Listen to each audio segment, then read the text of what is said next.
सबसे पहला रूप है शैलपुत्री। शैलपुत्री अर्थात पर्वतराज हिमावन की पुत्र। इनका वाहन वृषभ है और इसी कारणवश इन्हें वृषारुधा के नाम से भी जाना जाता है। नवदुर्गा का दूसरा रूप है ब्रह्मचारिणी। ब्रह्म अर्थात तपस्या, चारिणी अर्थात आचरण करने वाली।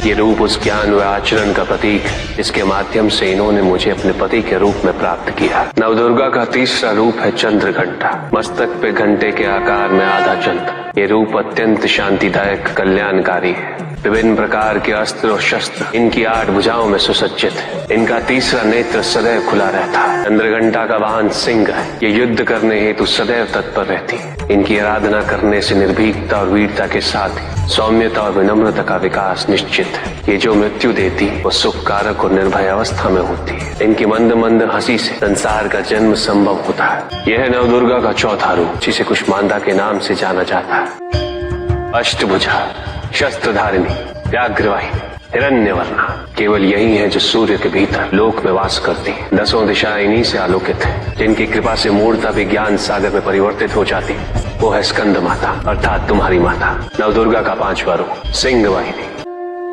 और इनकी उपासना द्वारा मोक्ष का मार्ग सुलभ होता है। जिस रूप में इन्होंने महिषासुर का वध किया वो कात्यायनी कहलाता है।